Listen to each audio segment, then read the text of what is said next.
예배 자리에 함께 해주신 부활의 교회 성도 여러분, 반갑습니다. 지난 한 주간도 수고가 많으셨습니다. 오늘 우리 예배 자리에 함께 했는데 정말 신령과 진정으로 예배하는 그런 귀한 시간 되었으면 좋겠습니다. 우리 진솔하게 고백의 기도를 드리면서 예배 시작합니다. 다 같이 기도하겠습니다. 예수님 감사합니다. 아버지 생각하는 것입니다. 아버지 하나님 함께합니다. 내 뜻도 내 뜻도 사수도 아버지 주여 주여 예수 연결 샷 주여 주님 나의 구주이시오 주님 되십니다 주여 주옵소서.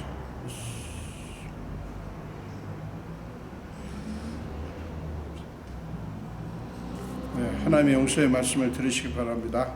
내가 내 허물을 빽빽한 구름같이 내 죄를 안개같이 없이하였으니 너는 내게로 돌아오라. 내가 너를 구속하였음이니라. 아멘. 우리 사도신경으로 신앙 고백합니다.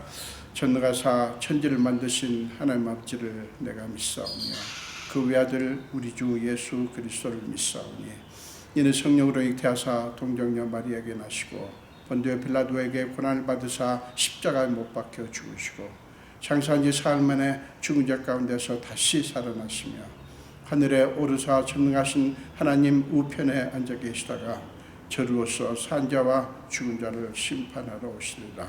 성령을 믿사오며 거룩한 공예와 성도가 서로 교통하는 것과 죄를 사하여 주시는 것과 몸이 다시 사는 것과 영원히 사는 것을 믿사옵나이다. 아멘. 네, 우리 찬송하시겠습니다. 새 찬송가 160장이고요. 통일 찬송가 150장입니다. 오늘 우리 부활하신 주님이 부활하신 귀한 부활주일인데 우리 정말 고백하는 마음으로 힘차게 찬양했으면 좋겠습니다. 160장 통일 찬송가 150장입니다. 무덤에 머물러 예수 내 구주 새벽 기다렸네 예수 내 주. 우리 함께 찬양하겠습니다. 무덤에 머물러 예수 내 구주 새벽 기다렸네 예수 내 주. 원수를 다 이기고 무덤에서 살아나셨네. 어둠을 이기시고 나와서 성도 함께 길이 다스리시네. 사셨네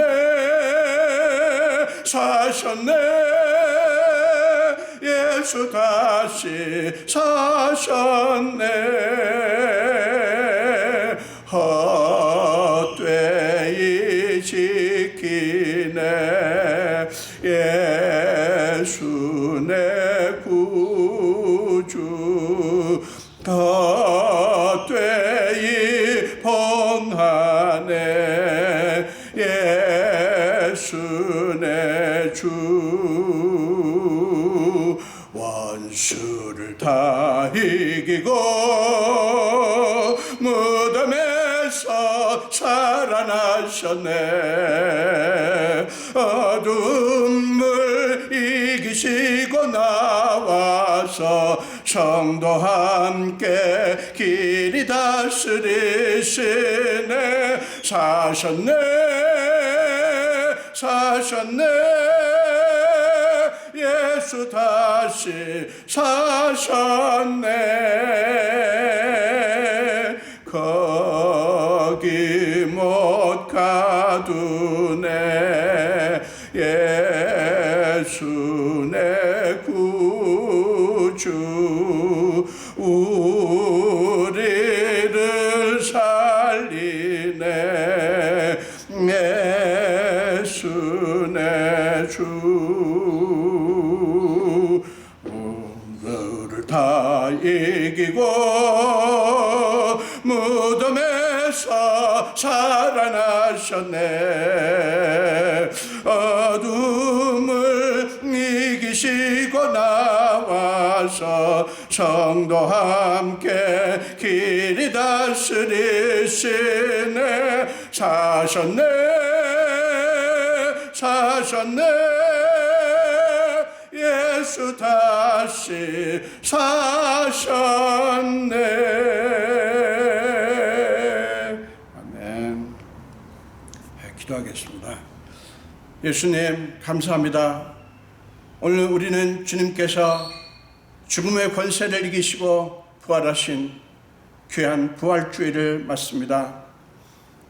정말 주님이 다시 죽음을 이기시고 살아나심으로 말미암아 우리에게 너무나 확실한 소망이 주어졌고, 하나님께서 우리를 위해서 하신 일이 얼마나 크고 놀라운가를 확인하게 되었습니다. 우리가 뭔데 이렇게 주님을 믿게 하셨고 알게 하셨고 이렇게 때에 따라 주님을 경배하게 하십니까? 특별히 부활하신 귀한 날, 우리가 그 주님이 우리를 위해서 어떤 분이신가 하는 것을 다시 한번 이렇게 확인시켜 주십니까? 너무나 감사합니다. 아버지, 정말 부활이 없었으면 우리는 소망이 없었을 텐데 주님께서 부활하시고 그 부활은 우리의 부활을 약속하시는 예표가 된다고 하는 말씀을 우리는 듣습니다. 아버지 감사합니다. 하나님께서 우리의 주인 되심을 너무나 감사합니다. 오늘 부활주일을 주님 앞에 나와 주님을 경배하면서 우리 마음속에 하나님의 은혜와 하나님의 능력과 하나님의 사랑으로 충만케 하여 주시옵소서. 우리는 지난 한 주간 동안도 살면서 사실은 하나님의 자녀답지 못하고 그래서 말과 행함으로 생각으로 많은 허물과 죄를 범했음을 고백합니다. 아버지, 우리는 그런 우리 자신을 보면서 때로는 낙심하고 실망하지만 크신 하나님의 은혜가 더 깊이 깨달아지게 해주셔서 너무나 감사를 드립니다. 아버지, 우리를 예수의 보혈로 적셔주시고 예수 피로 깨끗게 하사 오늘 부활하신 주님을 예배하는 귀한 이 예배 시간에 우리가 온 마음을 다해 정성과 뜻을 다해 하나님을 경배할 수 있도록 은총 베풀어 주시옵소서. 아버지, 우리는 지난 한 주간도 아직 끝나지 않은 코로나19 바이러스 때문에 정말 편치 않은 한 주를 보냈습니다. 때로는 불안하기도 하고 때로는 걱정되기도 하고 때로는 염려되기도 했지만 하나님께서 지켜주셨고 하나님께서 인도해 주셨습니다. 이 거룩한 주일에 정말 하나님의 은혜를 다시 한번 되새깁니다. 우리가 하나님 앞에 어떤 존재인지 그리고 하나님이 우리에게 어떤 분이신지를 다시 확인하는 귀한 시간 되게 해주셔서 감사합니다.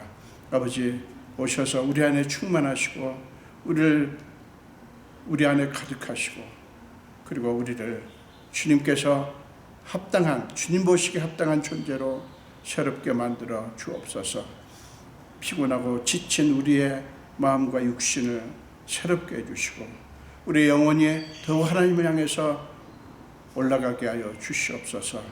우리는 코로나를 벌써 1년 넘게 겪으면서 인간이 얼마나 나약하고 인간이 이루는 것이라고 하는 것이 얼마나 보잘것없는 것인가를 압니다. 이 바이러스 앞에서 어느 나라나 어느 지도자나 어떤 사람도 꼼짝할 수 없는 것을 우리는 확인을 했습니다. 아버지, 하나님밖에 의지할 뿐이 없고 하나님밖에는 믿을 뿐이 없는 것을 코로나를 지나면서 더 확인합니다. 우리 성도들을 지난 한 주간도 지켜주신 주님, 그들의 상황을 아시고 그들이 처한 지금 여러 가지 형편을 아시는 주님께서 그들에게 더 큰 믿음을 주사 이 어려운 때 더 하나님을 붙들고 더 하나님과 하나 되고 더 하나님을 의지하는 귀한 믿음의 사람들이 다 되게 하여 주시옵소서. 주님, 이 교회를 주님의 손에 부탁합니다. 하나님께서 기뻐하시고 하나님께서 마음에 들어하시고 하나님께서 마음껏 일하시기에 부족함이 없는 영적으로 살아있는 깨어있는 교회가 되게 하여 주시옵소서. 섬기는 분들이 지치지 않게 하시고 신실하게 주님을 바라보며 주님께 온전하게 드리는 섬김이 되게 하여 주시옵소서. 아버지, 이제 1년이 지나 벌써 아직도 언제 끝나게 될지 알 수 없는 상황에 있지만 그래도 여기저기서 이제 백신 접종이 이루어지고 있고 그래도 이제 조만간에 코로나가 끝나지 않겠는가 하는 희망을 갖습니다. 우리는 그 희망의 근원이 하나님께 있음을 믿습니다. 불쌍히 여기사 주님께서 속히 이 코로나를 멈추게 하여 주시옵소서. 사람은 어느 누구도 할 수 없습니다.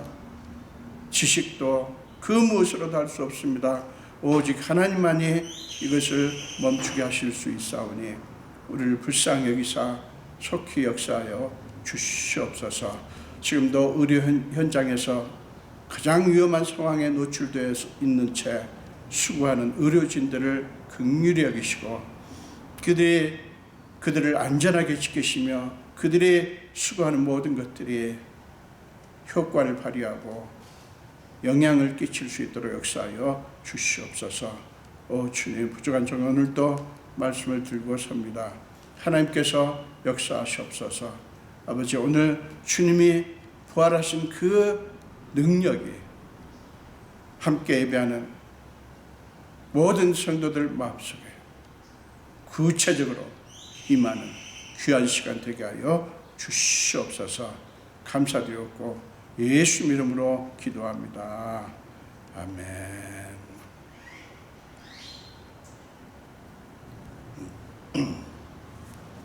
오늘 함께 나누실 말씀은 마태복음 28장입니다.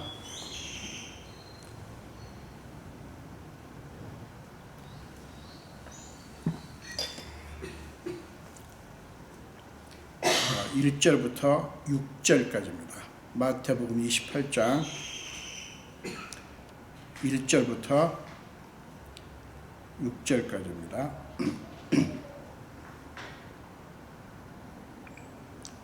우리 함께 한 목소리로 읽겠습니다.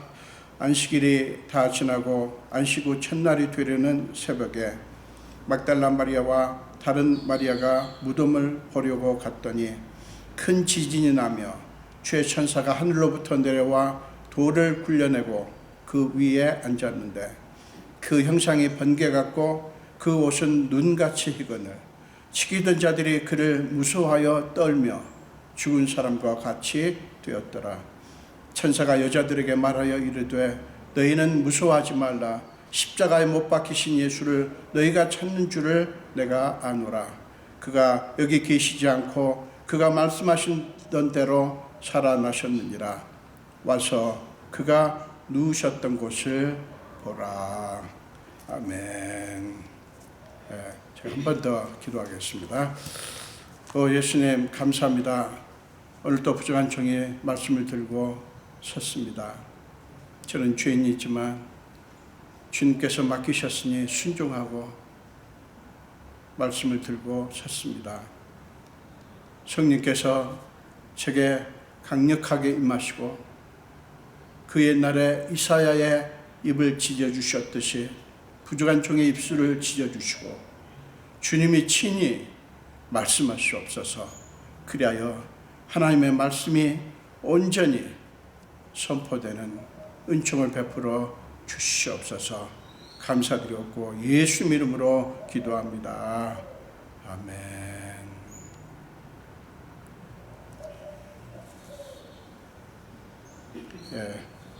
오늘 우리 부활주일입니다.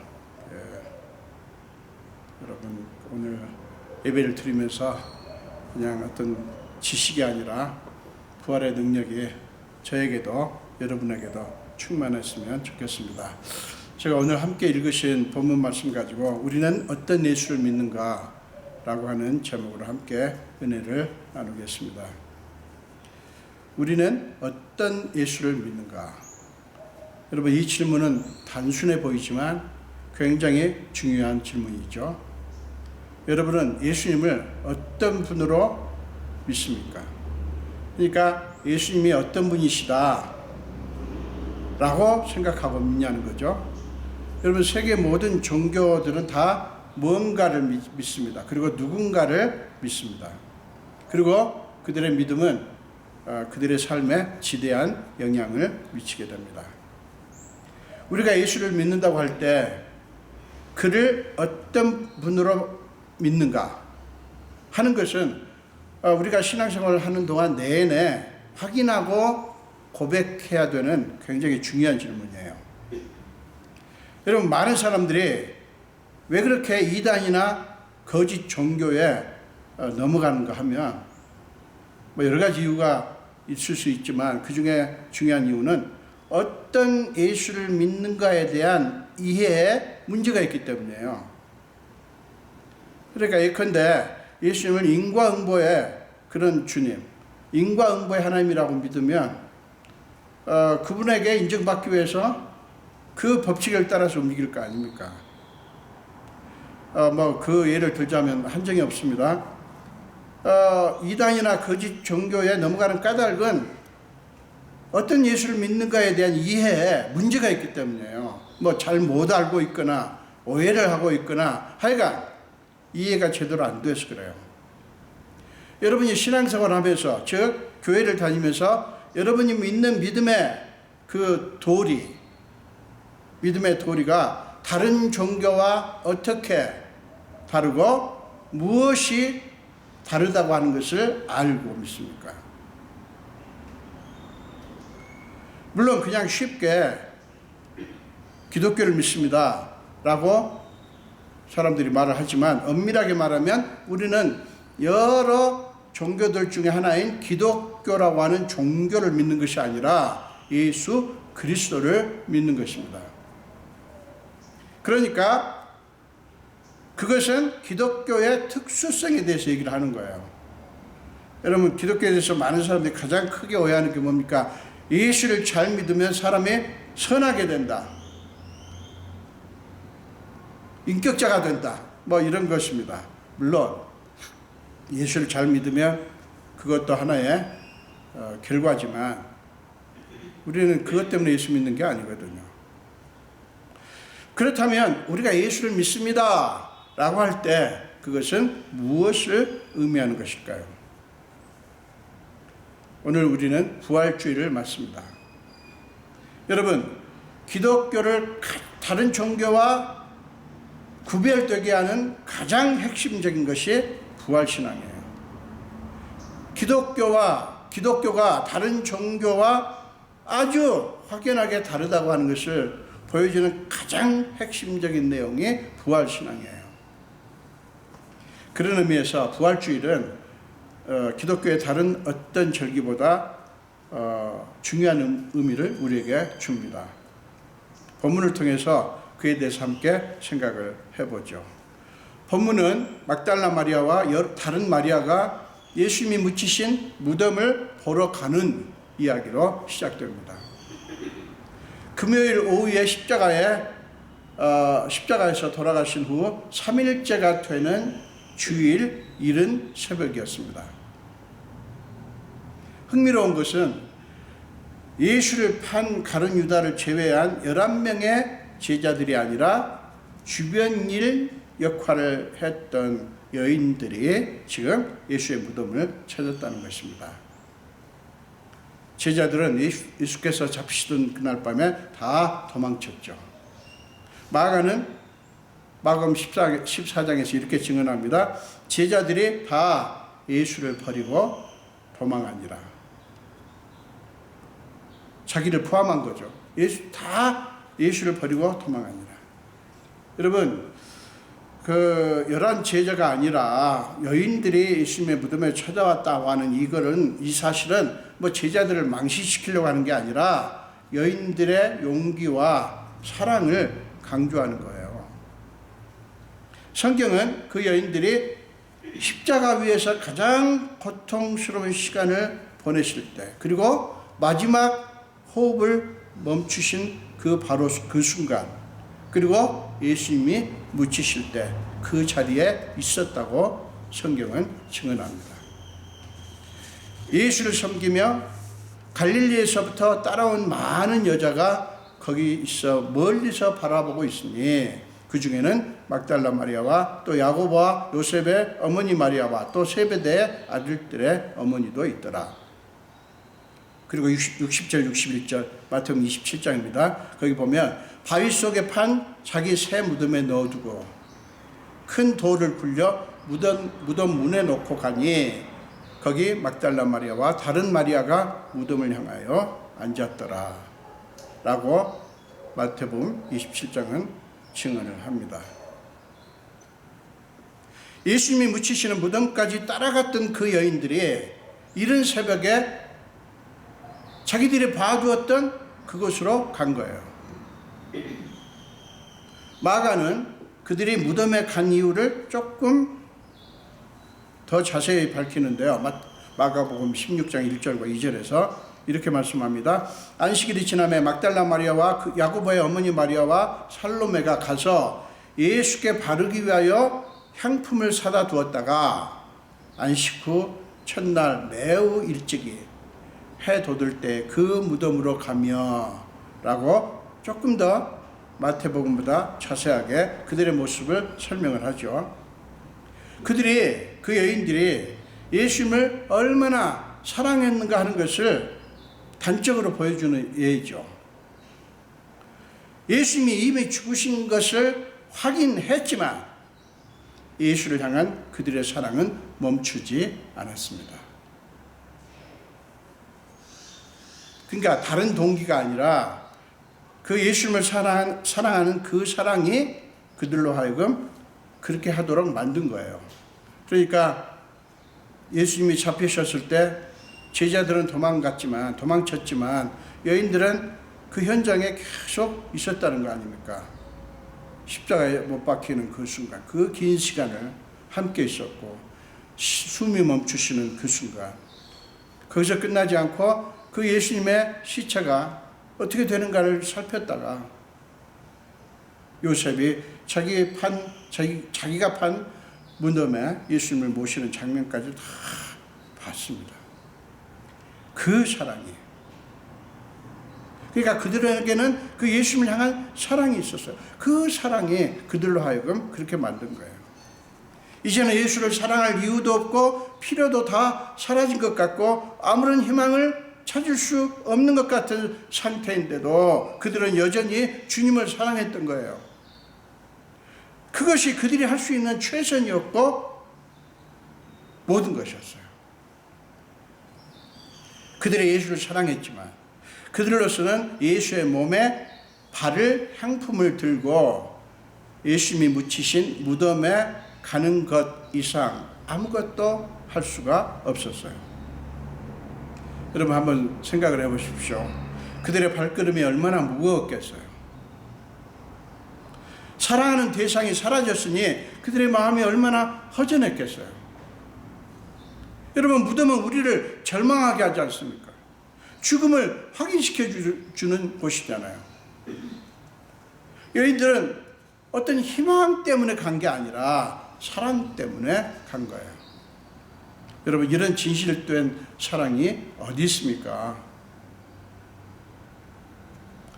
그러나 그 진실된 사랑도 할 수 있는 건 아무것도 없었어요. 오직 무덤에 향품을 들고 가는 것뿐. 그들이 그토록 사랑했지만 그들이 할 수 있는 것은 죽으신 예수님의 몸에 향품을 바르기 위해서 가는 것뿐, 아무것도 할 수 있는 게 없었어요. 그런데 그들이 절망을 상징하는 무덤에 도착했을 때 상상하지도 못했던 놀라운 광경을 목격하게 됩니다. 2절부터 4절 말씀이죠. 큰 지진이 나며 주의 천사가 하늘로부터 내려와 돌을 굴려내고 그 위에 앉았는데 그 형상이 번개 같고 그 옷은 눈같이 희건을 지키던 자들이 그를 무서워하여 떨며 죽은 사람과 같이 되었더라. 이렇게 성경은 증언합니다. 여러분, 그것은 여인들에게도 마찬가지였겠죠. 그런 일은 흔히 일어날 수 있는 일이 아니잖아요. 너무나 비이성적이고 비현실적인 그런 사건 아닙니까? 그렇기 때문에 그런 모습을 목격하는 사람이라면 누구나 놀랄 수밖에 없죠. 그때 재빨리 천사가 여자들에게 말합니다. 너희는 무서워하지 말라. 십자가에 못 박히신 예수를 너희가 찾는 줄을 내가 아노라. 너희가 십자가에 못 박히신 예수를 찾는지 안다. 이 말씀을 하시는 거예요. 천사는 그 여인들의 생각을 꿰뚫고 있지 않습니까? 맞아요. 여인들은 십자가에 못 박혀 죽으시고 묻히신 예수를 찾아왔어요. 그게 그들의 현실이고 그들이 몸담고 사는 세계 속에서의 상식 아닙니까? 인간으로서 그게 그들의 한계이기도 하고요. 그들이 그 이상 뭘 더 기대할 수 있었겠어요? 천사는 그들의 한계를 이해해주고 그들의 마음을 알아준 거예요. 십자가에 못 박히신 예수를 너희가 찾는 줄을 내가 아노라. 근데 천사의 이 존재 그리고 천사의 이 말은 그 여인들의 마음을 열어주는, 그 여인들을 새로운 세계로 안내해주는 그런 역할을 했습니다. 천사는 곧 이어서 여인들에게 믿기지 않는 놀라운 소식을 전하죠. 그가 여기 계시지 않고 그가 말씀하시던 대로 살아나셨느니라. 거기 즉 그 무덤 속은 예수님이 계실 곳이 아니라는 것이죠. 여인들의 수준은 무덤이에요. 죽음이었습니다. 그렇지만 하나님의 수준은 무덤이 필요 없는 생명이었던 것입니다. 그것이 하나님의 현실이고 그것이 하나님이 역사하시는 세계예요. 그분에게는 한계라는 게 있을 수 없다고 하는 사실을 보여주는 것이죠. 여러분 기억하십시오. 우리가 신앙생활을 한다는 것은 한계에 묻힌 인간의 세계에서 빠져나와서 한계가 없는 하나님의 세계로 들어가는 것을 의미합니다. 이 말이 좀 어렵게 들릴 수 있지만 여러분 인간의 세계는 온갖 한계로 묶여 있어요. 우리가 신앙생활을 한다고 하는 것은 자꾸만 거기서 빠져나오는 겁니다. 어디로요? 한계가 없는 하나님의 세계로 착 들어가는 거예요. 천사는 여인들에게 예수님이 하신 말씀을 상기시키며 그 말씀대로 살아나셨다고 알려줍니다. 그러면서 천사는 와서 그가 누우셨던 것을 보라고 여인들을 안내함으로써 예수님이 살아나셨다고 하는 사실을 확인시켜줍니다. 거기서 그들은 무엇을 봤죠? 예수님의 흔적은 보았어요. 세마포가 거기 있었으니까요. 예수님의 흔적은 보았지만 예수님 자신은 볼 수 없었습니다. 서운했을까요? 예수님의 흔적은, 그러니까 예수님이 죽으셨다고 하는 것을 상징하는 세마포, 그 흔적은 볼 수 있었어요. 그러나 예수님 자신은 볼 수 없었어요.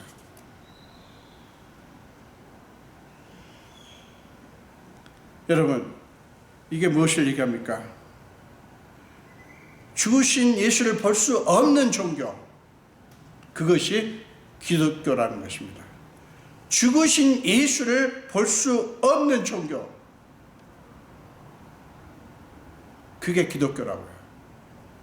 기독교는 우리의 모든 죄를 다 짊어지시고 십자가 위에서 죽으신 하나님의 사랑, 그 예수님의 사랑을 강조를 하지만, 그러나 죽으신 예수를 강조하는 게, 기념하는 게 아니라, 무덤을 숭배하는 게 아니라, 살아나시고 무덤의 의미를 깨뜨려 버리신 그 예수님을 숭배하고 그분을 믿는 것입니다. 우리가 그리스도인이라고 하는 것은 우리 죄를 위해서 죽으셨을 뿐만 아니라 우리의 소망을 위해서 다시 살아나신 예수를 믿는 것을 의미합니다. 그것은 우리에게 인간의 닫힌 세계에서 나와서 하나님의 열린 세계로 들어갈 것을 요구를 합니다. 그러니까 너희의 그 세계에서 나와라, 하나님의 세계로 들어가라고 하는 부름이라고요. 그게 신앙생활을 하는 거예요. 인간의 상식과 관점과 전통이 지배하는 세계에서 하나님의 주권이 지배하는 세계로 들어갈 것을 우리에게 요구한다고요.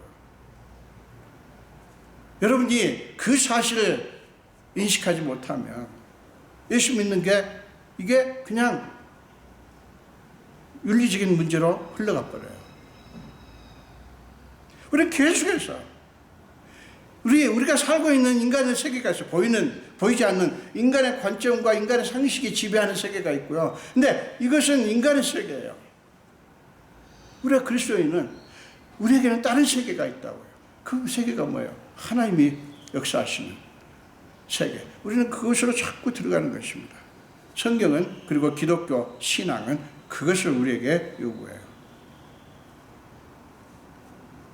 여러분, 그 세계는 죽음이 아니라 생명이 약동하는 세계입니다. 인간의 상식과 관점과 전통이 지배하는 세계는 무덤을 만들어요. 그리고 그 무덤을 꾸미고 그것을 기념하는 세계입니다. 그 무덤가에 모여가지고 숭배하고 경배하고. 우리 기독교는 그게 아니에요. 그 세계에서 나와서 하나님의 주권이 지배하는 세계로 들어가는 것이 예수를 구주로 믿는 신앙이에요.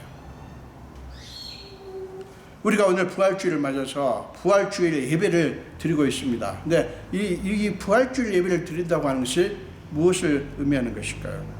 예수님이 부활하셨다고 하는 것을 확인하고 그걸 기념하자는 건가요? 물론 우리가 그것도 확인하고 기념합시다. 그러나 여러분, 예수님의 부활의 능력이 우리 안에서 약동하지 않으면 그게 무슨 의미가 있겠어요? 부활의 능력이 우리 안에서, 우리 삶에서 역동적으로 활발하게 이게 움직이지 않으면, 나타나지 않으면 우리가 믿는 게 무슨 의미가 있겠냐고요. 우리가 예수를 믿는다는 것은 우리를 위해서 죽으신 예수를 믿고 감사하지만 다시 살아나신 주님을 믿는 거예요. 제가 자꾸 강조합니다. 그것은 인간의 가능성이 아니라 하나님의 가능성을 믿는 것을 의미하고요. 인간의 자원이 아니라 하나님의 자원을 바라보는 것을 의미합니다.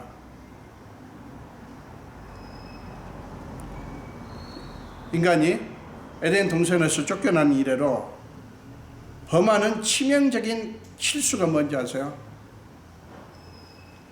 하나님을 인간의 수준으로 끌어내려 우리가 쉽게 이해할 수 있는 하나님으로 만들어서 우리 마음대로 통제하려고 합니다. 그게 인간이 자기도 모르게 범하는 치명적인 실수예요. 자꾸 하나님은 인간의 수준으로 끌어내려요. 그리고 이해하기 쉬운 하나님으로 만들려고 해요. 그 욕구 안에 그 본질이 뭔지 아세요? 하나님을 자기 마음대로 통제하려고 하는 욕구가 있는 거예요.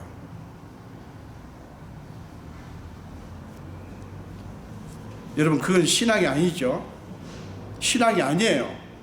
신앙이란 하나님이 우리를 하나님 수준으로 끌어올려 주시고 하나님이 우리를 통제하시도록, 우리가 하나님을 통제하려고 하는 게 아니라 하나님이 우리를 통제하시도록 우리 자신을 내어드리는 것입니다.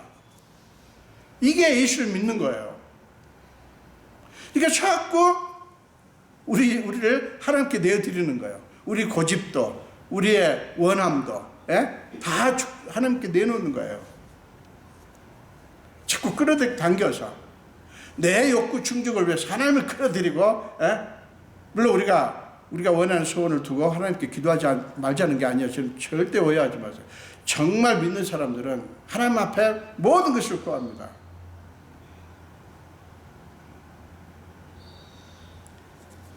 사랑하는 여러분, 우리가 여전히 무덤에 계시는 예수님이 아니라 부활하신 예수를 믿으면 우리 안에는 그분의 부활의 생명이 약동하게 됩니다. 우리가 믿지 않는 사람들과 다르다고 하는 것이 무엇을 말합니까? 성경에 대해서 알고 기도를 하고 예배를 드리고 교회 생활을 하고 등등 그것으로 다입니까? 물론 예수를 믿는다면 우리가 그런저런 일들을 당연히 하죠.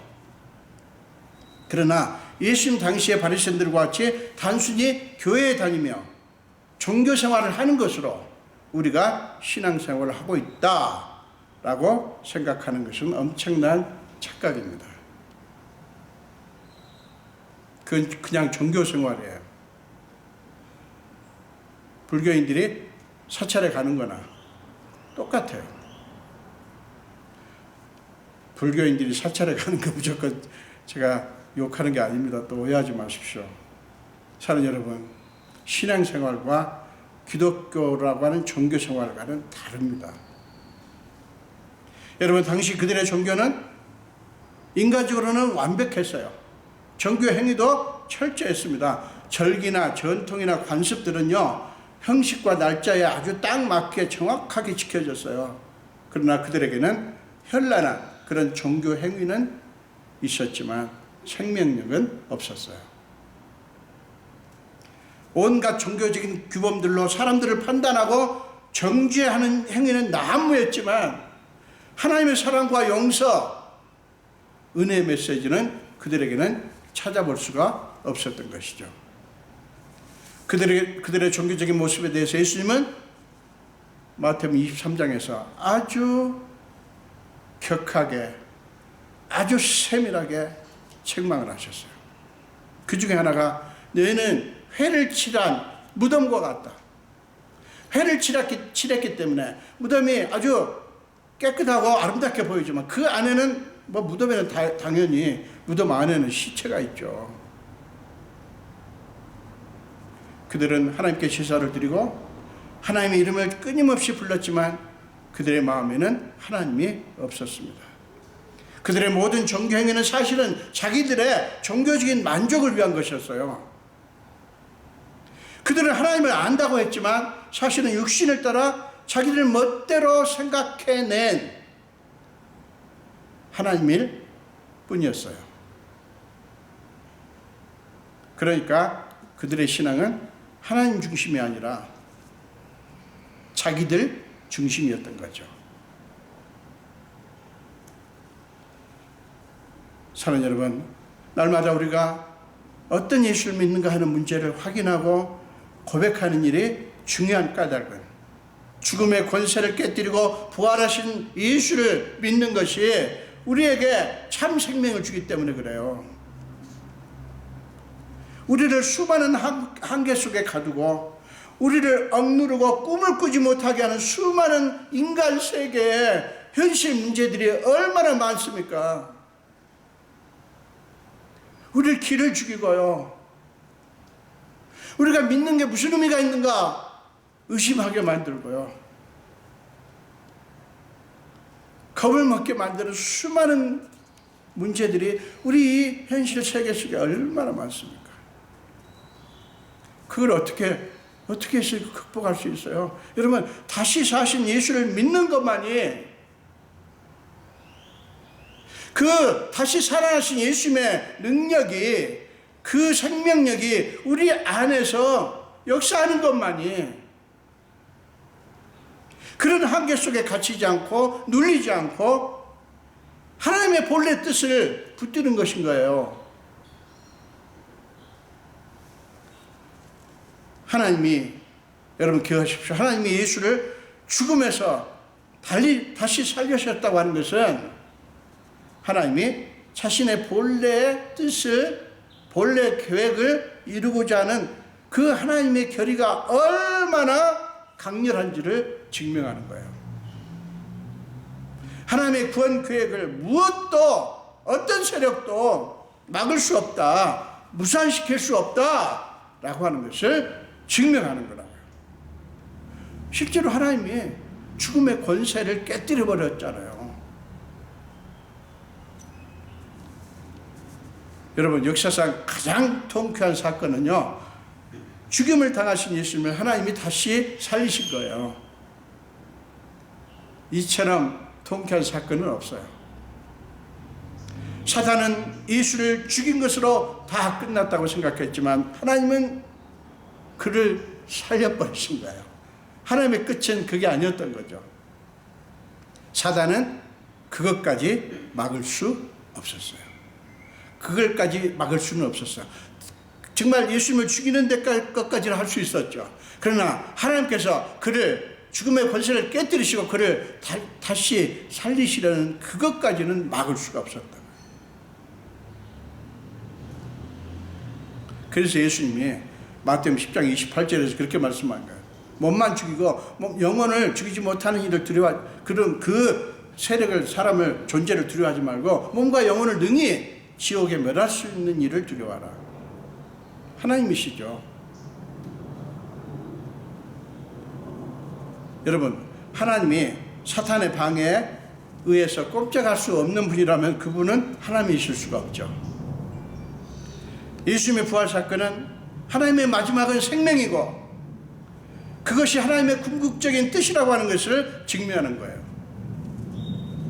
그들은 예수를 죽이고 무덤에 넣고 큰 돌로 입구를 막고 돌을 임봉하고 경비병들을 세워서 무덤을 굳게 지키게 했습니다. 여러분, 그들은 생각했겠죠. 그렇게 하면 혹시 하나님이 하실 일을 막을 수 있다라고 믿었겠죠. 그러나 2절 말씀을 다시 보세요. 큰 지진이 나며 주의 천사가 하늘로부터 내려와 돌을 굴려내는 그 일을 하신 거예요. 여러분, 그게 하나님이 하시는 일입니다. 그것이 하나님이 하시는 일이에요. 우리가 바라보고 믿어야 될 것은 그거예요. 그거예요. 하나님이 마지막에 하실 일. 그들은 그 어떤 세력도 절대로 하나님이 하시려는 일을 막지 못합니다. 방해할 수도 없고요. 사는 여러분, 여러분이 사는 동안 내내 정말 여러 가지 위협과 방해 시도가 있을지 몰라요. 여러분이 마음을 잃어버릴 수밖에 없도록, 여러분이 새로운 어떤 생명의 꿈을 꾸지 못하도록, 여러분이 하나님의 존재의 의미를 의심하도록, 하나님께 나아가는 것을 무의미하게 만들도록, 그리고 여러분의 삶을 지배하는 세력이 자기들이라고 믿도록 수많은 위협과 방해 시도가 있을지 모릅니다. 그러나 여러분, 그거 바라보지 마십시오. 그거 눈에 안 보이니까 어쩔 수 없겠지만 마음을 거기다 두지 마시라고요. 하나님이 하실 일을 바라보십시오. 여러분이 마음이 내려앉고 여러분이 그렇게 겁이 나고 여러분이 그렇게 속이 상할 때 얼른 하나님이 하실 일을 바라보시라고요. 그것만이 우리가 할 수 있는 유일하고 가장 핵심적인 일이에요. 예수를 믿는 우리에게 주시는 하나님 약속이라고요. 여러분, 바울이 고린도전서 15장에서 뭐라고 말씀합니까? 만일 죽은 자가 다시 살아나는 일이 없으면 그리스도도 다시 살아나신 일이 없었을 터이요. 그리스도께서 다시 살아나신 일이 없으면 너희의 믿음도 헛되고 너희가 여전히 죄 가운데 있을 것이요. 또한 그리스도인 안에서 그리스도 안에서 잠자는 자도 망하였으리니. 만일 그리스도 안에서 우리가 바라는 것이 다만 이 세상의 삶뿐이면 모든 사람 가운데 우리가 더욱 불쌍한 자이리라. 그러나 이제 그리스도께서 죽은 자 가운데서 다시 살아나사 잠자는 자들의 첫 열매가 되셨도다. 사랑 여러분, 이것이 하나님이 쓰시고 계시는 우리의 드라마입니다. 우리의 이야기입니다. 그 드라마의 핵심은 우리의 삶에는 하나님이 주시는 영원한 생명이 담겨 있다는 것입니다. 이 세상의 이야기는 죽으면 끝이라는 것이죠. 그러나 우리에게는 그게 아니라는 거예요. 하나님이 주시는 영원한 생명이 우리 안에 담겨 있다는 것입니다. 예수를 다시 살리신 하나님이 우리도 다시 살리셔서 그 나라에서 영원토록 살게 하실 거예요. 그것이 하나님이 완성하실 우리의 이야기예요. 다른 이야기 바라보지 마세요. 하나님이 쓰시는 이야기를 바라보십시오. 그러므로 그분께 눈을 돌리시고 그분을 붙드시고 그분께 여러분의 삶을 통째로 맡기시기를 바랍니다. 그래야 여러분이 아니라 하나님이, 여러분 자신이 아니라 하나님이 여러분의 이야기를 그분의 뜻에 맞게, 그분의 수준에 맞게 만들어 가시도록 그분을 믿고 그분을 바라보십시오. 여러분, 우리는 그런 예수를 믿습니다. 종교적인 예수가 아니라 죽음의 권세를 이기시고 다시 살아나신 예수, 우리는 그 예수를 믿습니다. 기도하겠습니다. 예수님, 감사합니다. 오늘도 이 귀한 부활주일에 우리를 불러주시고 주님께서 부활하신 것이 우리에게 어떤 의미가 있으며 그 주님의 부활하심이 우리에게 엄청난 소망이 된다고 하는 사실을 다시 한번 깨우쳐 주셔서 감사합니다. 우리 그리스도인들 참 많은 분들이 어지간히 부활주의를 지켰고 예수님의 부활이 뭔지 압니다. 그러나 주님 원컨대 그 죽음의 권세를 이기신 그 부활의 능력이 우리의 심령 안에, 우리의 존재 안에 가득하고 그 부활의 능력이 이 세상 속에 살면서 우리 삶에도 구체적으로 강력하게 나타나는 믿음의 삶이 되게 하여 주시옵소서. 감사드렸고 예수 이름으로 기도합니다. 아멘.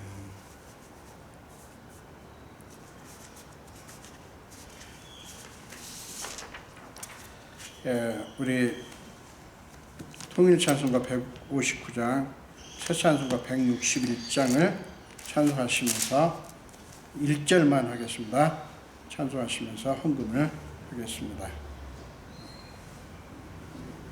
새찬송가 161장, 통일찬송가 159장입니다. 1절만 하면서 예물을 드리겠습니다.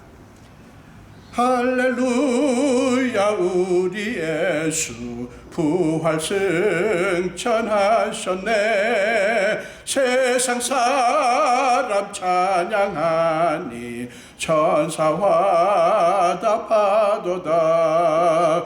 구주 예수 부활하사 사망 권세 이겼네. 구주 예수 부활하사 사망 권세 이겼네. 우리 다 찬양할까요? 할렐루야, 우리 예수 왕의 왕이 되시고 우리들의 중보 되심 성령 증거하시네. 구주 예수 부활하사 처음 열매 되셨네. 구주 예수 부활하사 처음 열매 되셨네. 할렐루야, 우리 예수 흠과 티가 없도다. 무덤 속에 있는 죄인 주가 일으키시네. 구주 예수 부활하사 영광 주러 오시네. 구주 예수 부활하사 영광 주러 오시네. 아멘. 기도하겠습니다. 예수님 감사합니다. 주님이 사랑하는 귀한 자녀들이 주님 앞에 귀한 예물을 드립니다. 주님께서 우리 위해서 베푸신 은혜에 감사해서 감사한 금으로, 또한 소득의 10분의 1은 주님 계시라고 믿고 구별하여 10분의 1을 드리는 11조로, 주일헌금으로, 거축헌금으로, 구제헌금으로, 여러 가지 제목으로 귀한 예물을 드리는 우리 성도들, 그들의 삶의 정황과 날마다 막닥뜨리고 있고 그들이 장기적으로 혹은 단기적으로 해결해야 될 문제를 놓고 하나님 앞에 간절히 기도하는 기도 내용까지 낱낱이 아시는 주님, 하늘을 여시사 하나님의 사랑하는 자녀들이 오니 하나님께서 하나님의 방식으로, 하나님의 수준으로 저들을 마음껏 축복하여 주시옵소서. 감사드리고 축복하며 예수 이름으로 기도합니다. 아멘.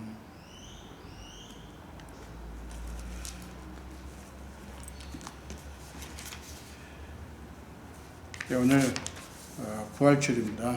또 오늘부터 우리 그 썸머타임으로 바뀌었죠.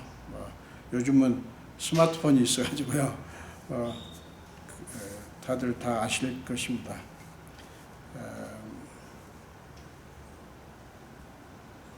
저희가 이제 오는 목요일 날 8일입니다. 4월 8일 미국에 또 잠시 가게 됩니다. 1차, 2차 백신 접종도 받고 오려고 하는데요. 여러분 기도해 주시고 1부, 2부 예배를 이제 나눠서 드리던 예배를 하나로 저희가 떠나 있는 동안 11시에 연합 예배로 드리도록 하겠습니다.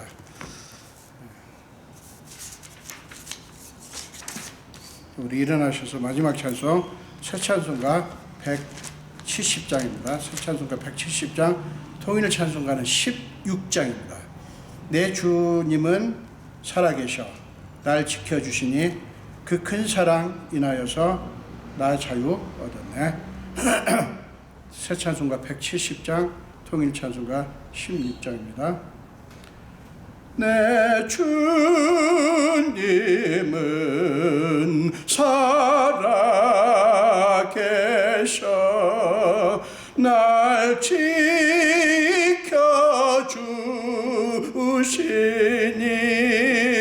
그 큰 사랑 인하여서 나 자유 얻었네. 나의 구원 되신 주님, 내 소망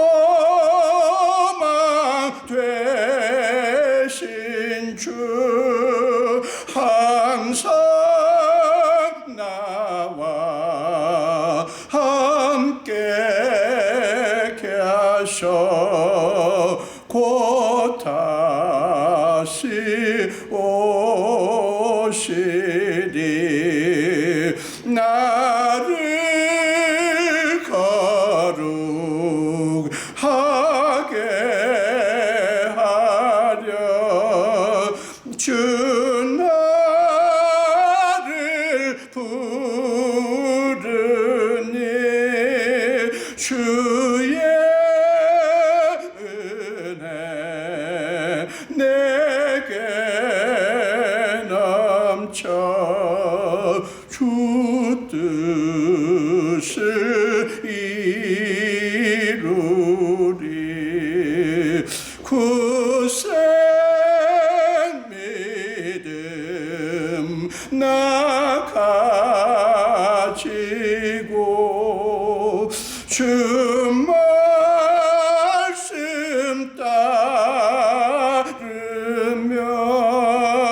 주님 다시 강림할 때 날 영접하시리.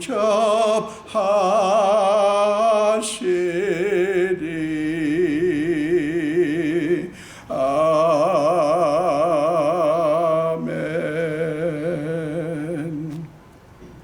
네, 기도하겠습니다.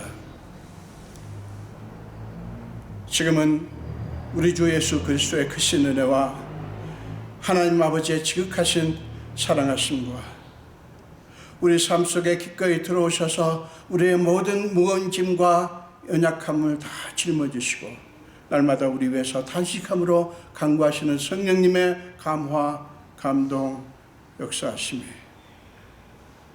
오늘 우리가 믿는 주님, 부활하신 다시 살아나신 주님 앞에 모든 것을 다 드리고 하나님께서 우리의 이야기를 써가시도록 맡기기로 작정하는 우리 성도들의 머리 위와 우리 온 교회 위에 지금부터 영원토록 함께 하시기를 간절히 축원하옵나이다. 아멘.